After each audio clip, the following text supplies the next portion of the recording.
خدا کے ساتھ کس تعلق میں اس سے دعا کرتے ہیں؟ خدا کو کیا کہہ کر؟ ہم خدا کو باپ کہہ کر مخاطب کرتے ہیں، خدا کو باپ کہہ کر. اور میں سمجھتا ہوں کہ یہ وہ رشتہ ہے کہ دنیا کے تمام لوگ ان کے لیے باپ کے رشتے کو سمجھنا اور بیٹوں اور بیٹیوں کے رشتے کو سمجھنا کوئی مشکل نہیں.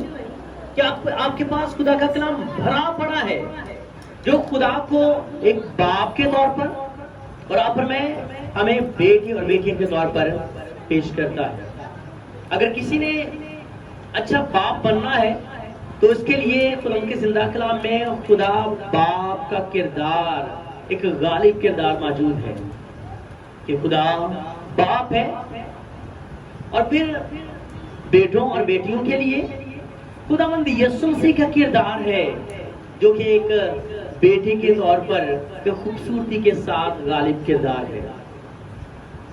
یوں تو اس دنیا میں سب سے پہلا رشتہ جو متعارف ہوا وہ ہے میاں بیوی کا. وہ تو میاں بیوی کا رشتہ ہے جو متعارف ہوا، اور باپ اور بیٹے کا رشتہ اس دنیا سے پہلے موجود ہے. اس لیے کہ خدا کا زندہ کلام یہ بیان کرتا ہے کہ اس کا بیٹا یسوع وہ ازلی ہے، وہ ابدی ہے، وہ الفا ہے، وہ اومیگا ہے، وہ ابتدا ہے، انتہا ہے. تو بیٹا جو ہے وہ مولود ہونے سے پہلے موجود ہے. تو بیٹی کا رشتہ موجود ہے چونکہ بیٹا موجود ہے، اور باپ بھی اصلی ہے.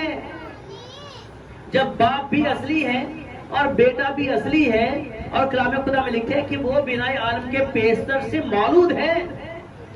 مولود کا مطلب ہے ولادت حاصل کرنے والا، پیدا ہونے والا. تو خدا کے زندہ کلام میں باپ اور بیٹے کا تعلق اس دنیا کی تخلیق سے پہلے ہے. اور جب خدا یسوع مسیح نے یہ کہا کہ میں اور باپ دو نہیں بلکہ ایک ہیں، تو اس کا مطلب کیا ہے؟ باپ مجھ میں رہتا ہے اور میں باپ میں اور باپ دو نہیں بلکہ ایک ہیں. اور حقیقت بات ہے کہ ہر فرزند، ہر بیٹا ولادت حاصل کرنے سے پہلے، پیدا ہونے سے پہلے باپ میں موجود ہوتا ہے، باپ کی صلب میں موجود ہے. اب بیٹا اپنے باپ کا مظہر ہے، بیٹا باپ کا مظہر ہے، باپ کا اظہار کرتا ہے. اور باپ جس کی پہچان اس کے بیٹے سے ہوتی ہے. مجھے کئی سارے لوگ جو ہیں وہ کہتے ہیں جی آپ میں ہمیں پادری بابا مورے صاحب دکھائی دیتے ہیں. تو پھر بیٹوں میں باپ دکھائی دیتا ہے اور بیٹا باپ کا اظہار کرتا ہے. کلام خدا میں جو بیان کیا گیا. اب میرے عزیز خدا کے زندہ کلام میں جیسے میں نے پہلے کہا، ایک باپ کے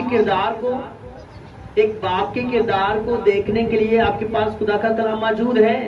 اگر آپ اچھا باپ بننا چاہتے ہیں تب خدا باپ کو دیکھ لیں.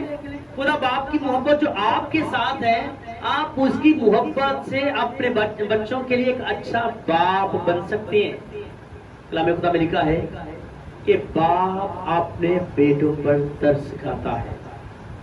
باپ اپنے بیٹوں پر ترس کھاتا ہے، اور یہ خدا کی صفت ہے. باپ کے اندر بیٹوں کے لیے ترس موجود ہے. اور کلام خدا میں لکھا ہے جیسے باپ اپنے بیٹوں پر ترس کھاتا ہے، خدا بھی ان سے جو سے ڈرتے ہیں ان پر ترس کھاتا ہے. اور باپ کہتا ہے تم کیوں فکر کرتے ہو؟ فکر کرنا میرا کام ہے، اپنی ساری فکریں مجھے دے دو.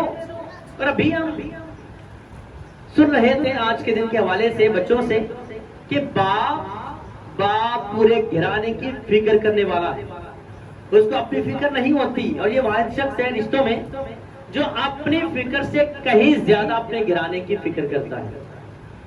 اس کو نہ اپنے کپڑوں کی فکر ہوتی ہے نہ اپنی جوتی کی، بلکہ یہ کہ ہاں اس کے بچے، اس کے گھرانے کے لوگ، ان کی ضرورتیں پوری ہوں. اور حقیقت بات ہے کہ ایک باپ جو ہے اپنے گھرانے کے لیے باغبان ہوتا ہے، باغبان ہوتا ہے جو گھر کے تمام افراد کی طور پر باغبانی کرتا ہے۔ اور کلام خدا میں ٹھیکیدار کو اور باغبان کو اس طرح سے بیان کیا گیا کہ باغبان جس کا اپنا باغ ہے اس کے ساتھ الفت کچھ اور ہے، اور اگر کسی کو ٹھیکے پر دیا ہو تو اس کی محبت کچھ اور ہے۔ کلام خدا میں لکھا ہے کہ چرواہا جس کی اپنی بھیڑیں ہیں وہ اپنی بھیڑوں کے لیے تو اپنی جان تک دے دیتا ہے، لیکن جو مزدور ہے، جو ٹھیکیدار ہے، وہ خطرے میں ان کو چھوڑ کر بھاگ جاتا ہے۔ تو باپ اپنے گھرانے کے لیے اس طور پر اپنا کردار ادا کرتا ہے۔ اور پھر خدا ان کے زندہ کلام میں جب یہ لکھا ہے کہ تم کیوں فکر کرتے ہو، فکر کرنا میرا کام ہے۔ باپ کا کام ہے فکر کرنا۔ باپ کہتا ہے اپنی ساری فکریں مجھے دے دو، مجھے تمہاری فکر ہے۔ اور جب تک باپ زندہ ہے تب تک بچوں کو کوئی فکر کرنے کی ضرورت نہیں۔ جب تک باپ زندہ ہے فکریں بچوں کی نہیں، ان کو یہ نہیں پتا کہ باپ کہاں سے لائے گا، کیسے لائے گا، ان کو تو یہ پتا کہ ہاں ہماری ضرورتیں ہیں، ضرورتیں پوری ہونی چاہیے۔ باپ کیا کرتا ہے کیا نہیں کرتا بچوں کو اس سے غرض نہیں۔ بچوں کو یہ نہیں پتا کہ میرے باپ کی پاکٹ میں پیسے ہیں یا نہیں ہیں، ان کو یہ پتا کہ میں نے باپ سے مانگنا ہے۔ باپ سے مانگتے ہیں بغیر اس بات کو جانے کہ باپ کے پاس ہے بھی یا نہیں۔ اور میرے عزیز حقیقت ہے کہ بچے سب سے زیادہ اپنے باپ پر ٹرسٹ کرتے ہیں، اپنے باپ پر۔ اور میں اکثر یہ بیان کیا کرتا ہوں کہ اگر ایک ایسا گھر جس میں آگ لگی ہوئی ہو اور اس گھر کی چھت پر ایک بچہ ہو جو بلک رہا ہو، رو رہا ہو، اور ایک ہی حل ہو کہ وہ اس چھت سے نیچے چھلانگ لگا دے تو بچے گا، ورنہ اس کی زندگی خطرے میں ہے، مر جائے گا۔ اور ایسے حال میں کہ سارے گھر کے چاروں طرف آگ لگی ہوئی ہو اور بچہ چھت کے اوپر ہو، اور نیچے اب بڑے بڑے پہلوان، بڑے بڑے سورما، طاقتور لوگ کھڑے کر دیں اور اس بچے کو کہیں کہ بیٹا نیچے چھلانگ لگا دو، ہم تجھے گرنے نہیں دیں گے، تجھے بچا لیں گے، تو بچہ کسی پر اعتبار نہیں کرے گا، کسی پر اس کو یقین نہیں ہوگا۔ لیکن اگر اس کا باپ، وہ بھلے ایک کمزور سا آدمی ہو، اگر وہ اس کو کہہ دے کہ بیٹا نیچے چھلانگ لگا دے، میں تجھے گرنے نہیں دوں گا، تو وہ بڑے بڑے طاقتور اور سورما لوگوں سے کہیں زیادہ وہ اپنے کمزور سے باپ پر اعتبار کرے گا کہ میرا باپ مجھے گرنے نہیں دے گا، میرا باپ مجھے سنبھال دے گا۔ اور جب کبھی خطرہ ہوتا ہے، بچے کسی مشکل میں ہوتے ہیں، تو وہ اپنے باپ کی ٹانگوں سے لپٹ جاتے ہیں، بھاگ کر۔ کوئی بلا آ جائے، کوئی خطرے کی چیز آ جائے، کوئی بھی خوفناک چیز ہے، تو بچے کو معلوم ہے کہ میرا باپ اس بڑی آفت سے بلا سے مجھے بچائے گا۔ ہو سکتا ہے کہ باپ خود بھی شاید اس بڑی بلا سے ڈرتا ہو، لیکن ڈر کے باوجود وہ اپنے بچوں کے لیے وہ اس بلا سے بھی لڑ جائے گا، اپنے بچوں کی خاطر، بچوں کے لیے، کیونکہ وہ اپنے بچوں سے پیار کرتا ہے۔ وہ اپنی جان پر کھیل کر بھی اپنے بچوں سے پیار کرتا ہے۔ اور میرے عزیز کلام خدا میں خدا باپ کے کردار کو آخر میں ہمارے لیے جو بیان کیا گیا، پہلی بات جو 5واں حکم ہے کلام خدا میں، 5واں حکم جو ہے اس میں لکھا ہے تو اپنے باپ اور اپنی ماں کی عزت کر۔ دنیا کے الفاظ پڑھ کے دیکھ لیں، پہلے جب بھی والدین کا ذکر کرتے ہیں پہلے وہ ماں کا نام لیتے ہیں اور پھر باپ کا، ماں باپ۔ دنیا کے الفاظ میں ہے ماں پہلے اور باپ بعد میں۔ خدا کا کلام اس ترتیب کو وہ خراب نہیں کر سکتا، غلط نہیں کر سکتا۔ تو ان کے زندہ کلام میں جو ترتیب ہے وہ یہی ہے کہ باپ پہلے ہے اور ماں بعد میں، اس لیے کہ ماں کو ماں بنانے والا بھی باپ ہے۔ ماں کو ماں بنانے والا یہ رشتہ جو ہے ماں کا، یہ باپ ہی سے ہے۔ باپ ہے تو ماں ہے، اگر باپ نہیں ہے تو ماں کا رشتہ بھی وجود میں نہیں آ سکتا۔ تو پھر ماں بھی باپ کی وجہ سے ہے. اور خدا کی زندہ کلام میں جو ترتیب ہے وہ یہ ہے کہ عورت کا سر مرد ہے, مرد کا سر مسیح ہے, اور مسیح کا سر خدا. یہ ہے ترتیب, اور کوئی شخص اس ترتیب کو ادھر ادھر نہیں کر سکتا. یہ قوم کی زندہ کلام کی ترتیب ہے. اور بیان کیا گیا کہ پہلے کون پیدا ہوا, پہلے کون خلق کیا گیا, کیا حوا یا آدم؟ پہلے کون خلق ہوا ہے؟ آدم. پہلے آدم بنا ہے اور پھر حوا. ترتیب یہی ہے. اس لیے جو خاندان کی سربراہی ہے وہ کس کے پاس ہے؟ باپ کے پاس. خاندان کا سربراہ کون ہے؟ باپ. جب سر نیم لکھا جاتا ہے تو سر نیم میں باپ کا نام آتا ہے, باپ کا نام. اور بچوں کے نام کے ساتھ کبھی ماں کا نام نہیں آتا, بلکہ بچوں کے نام کے ساتھ ہمیشہ باپ کا نام آتا ہے. اور بچے باپ سے کہلاتے ہیں, باپ کے نام سے کہلاتے ہیں. تو میرے عزیز, باپ کی نسل کو قائم کون رکھتا ہے؟ بچے ماں کی نسل کو نہیں بلکہ باپ کی نسل کو قائم رکھتے ہیں. بچے جو ہیں وہ ہمیشہ باپ کی نسل گنے جاتے ہیں, باپ کی نسل, کیونکہ اس کا تخم ہے. خدا ان کے زندہ کلام میں یہ ترتیب کو یوں ہی بیان کیا گیا ہے. اور میرے عزیز, آپ میں ہم جو والدین ہیں, جو باپ ہیں, خدا ان کی زندہ کلام میں جہاں بچوں کے لیے بہت سارے احکام ہیں, تعلیم ہے, وہاں پر والدین کے لیے بھی ہے کہ اپنے بچوں کو دکھنا کرو. دنیا میں بہت سارے ایسے باپ ہیں جو کہ ایک بہت اچھے مثالی باپ نہیں ہے, اور باپ کسی شفقت کا کردار ادا نہیں کرتے ہیں, بلکہ بچوں کے لیے ایک ظالم باپ کے طور پر ایک بڑے جلاد قسم کے باپ جو ہیں وہ بھی ثابت ہوتے ہیں. ایسا باپ اچھا باپ نہیں ہے, اچھا کردار ادا نہیں کرتا ہے, اور پھر وہ بچوں سے نہ ایسی عزت حاصل کرتا ہے, نہ بچوں سے اس کو ایسا پیار ملتا ہے. باپ جب اپنے منہ سے لفظ بولتے ہیں تو یہ شفقت سے بھرا ہوا لفظ ہے. باپ جو گھرانے کی فکر کرنے والا, پالنے پوسنے والا, اور سارا بوجھ اپنے پر اٹھانے والا. کسی تصویر میں دکھایا گیا کہ ایک ٹوکرا بھرا ہے اور اس میں گھر کے سارے افراد ہیں جو اپنی اپنی بڑی عیش پرستی کی زندگی گزار رہے ہیں, اور وہ ٹوکرا جو ہے وہ باپ کی کمر پر رکھا ہوا ہے. اور ایک باپ ہے جو اپنے گھر کے تمام اشخاص کا بوجھ اپنے کندھوں پر اٹھاتا ہے, محسوس کرتا ہے. دنیا میں بھلے بہت سارے ایسے باپ ہیں جو باپ کہلانے کے لائق بھی نہیں ہیں, وہ باپ کہلانے کے حقدار بھی نہیں ہیں, لیکن باپ ان کو دنیا میں اسی رشتے سے پکارا جاتا ہے. لیکن وہ لوگ جو خدا کے زندہ کلام کے رابطے میں خدا باپ کو جانتے ہیں کہ وہ باپ جو ہمارے آبا و اجداد کا باپ ہے, ہمارے باپ کا بھی باپ ہے, جو بزرگ تر باپ ہے, وہ باپ کو سکھاتا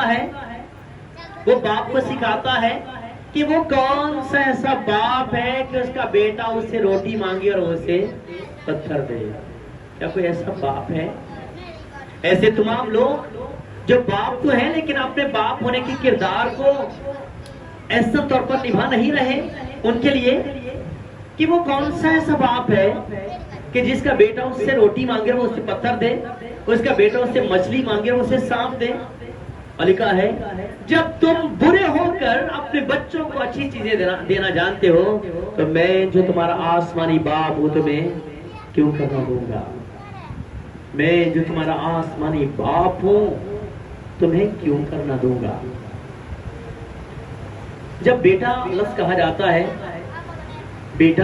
کہا جاتا ہے تو بائبل مقدس میں بیٹے کے جو مخالف لفظ ہے, جو متضاد لفظ ہے, وہ ہے حرام زادہ. اگر حلال زادہ ہے تو بیٹا ہے, اگر وہ حلال زادہ نہیں تو بیٹا بھی نہیں, بلکہ اس کے لیے حرام زادہ کے لفظ ہیں. اور کلام خدا میں اب بیٹوں کے لیے, بیٹیوں کے لیے جو خدا کو باپ کہتے ہیں اور دنیا میں ہوتے ہوئے وہ اپنے باپ کے فرزند ہیں، بیٹے اور بیٹیاں ہیں، ان کے لیے عبرانیوں کے نام مقدس پالوس کا خط اور اس کے 12ویں باب کی چند آیات آپ کے لیے پڑھنا چاہتا ہوں۔ کلام خدا میں لکھا ہے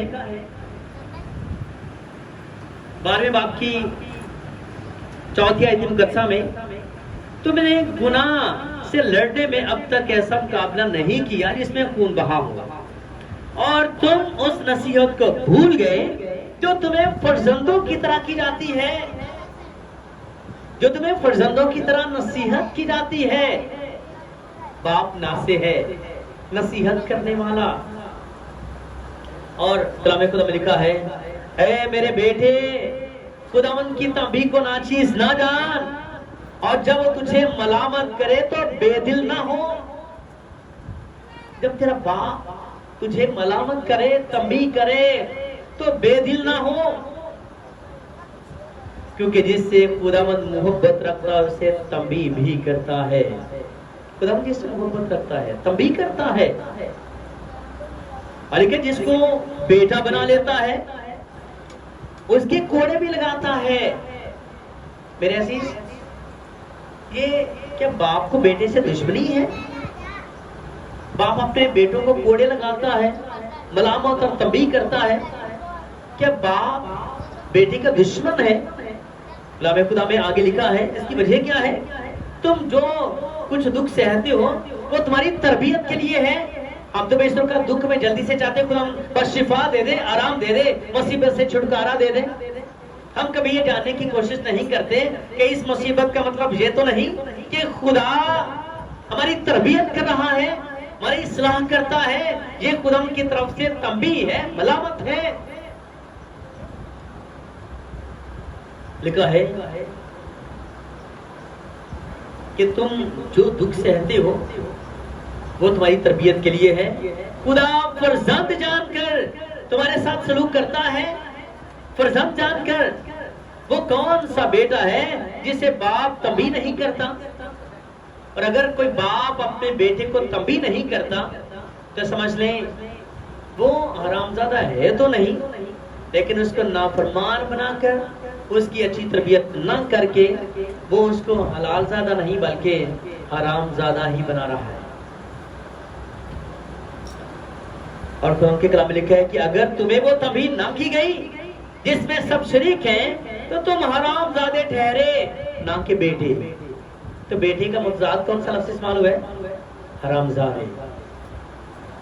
پھر تم حرام زادے ٹھہرے، نہ کہ بیٹے۔ اور بیٹا وہ جو فرمانبردار ہے، بیٹا وہ جو تابعدار ہے۔ اگر کوئی فرمانبردار نہیں، کوئی تابعدار نہیں تو بیٹا ہی نہیں ہے۔ اور میں کئی دفعہ حیران ہوتا ہوں، بلا شبہ آخر زمانے میں جہاں بہت سے نشانیاں بیان کی گئی ہیں، وہاں پر ایک نشانی یہ بھی بیان کی گئی ہے کہ آخر زمانے میں فرزندوں میں نافرمانی کی روح تاثیر کرے گی۔ فرزند نافرمان ہوں گے، اپنے ماں باپ کے نافرمان۔ اور آج ایسا بہت سارا دکھائی دیتا ہے، نظر آتا ہے۔ بہت سے لوگ اپنی ماؤں کو گالیاں دیتے ہیں، اپنے باپ کے ہاتھ پڑتے ہیں، گریبان کھینچتے ہیں۔ آج کے دور میں دیکھا جاتا ہے بہت سارے بچے وہ ماں باپ کے ماں باپ بننا چاہتے ہیں، بنتی ہیں بچے۔ ہم نے اپنے بڑوں سے یہی کہتے سنا کہ ہم نے تمہیں جنم دیا ہے، تم نے ہمیں نہیں پیدا کیا، ہم نے تمہیں پیدا کیا ہے، ہم تمہارے ماں باپ ہیں۔ تو باپ ہے، تو جو اپنے باپ کا نہیں بنتا وہ کسی اور کا کیا بنے گا؟ تو ایسے حال میں ہم دیکھتے ہیں خون کا زندہ کلام کس طرح سے بہت سے لوگوں کی زندگی میں نظر آتا ہے کہ وہ اپنے ماں باپ کے نافرمان، باپ کو باپ ہی نہیں سمجھتے، باپ کے باپ بنتے ہیں۔ کئی ساری معاملات ہماری دھیانوں کی پتہ ہے، ہاں جنہوں نے جنم دیا ہم ان کو کہتے ہیں، جنہوں نے ہمیں بتا دیا، ہمیں عقل فہم سمجھ دی ہے، آج ان کو کیا پتہ ہے؟ آپ کو کیا پتہ ہے؟ خدا کے لیے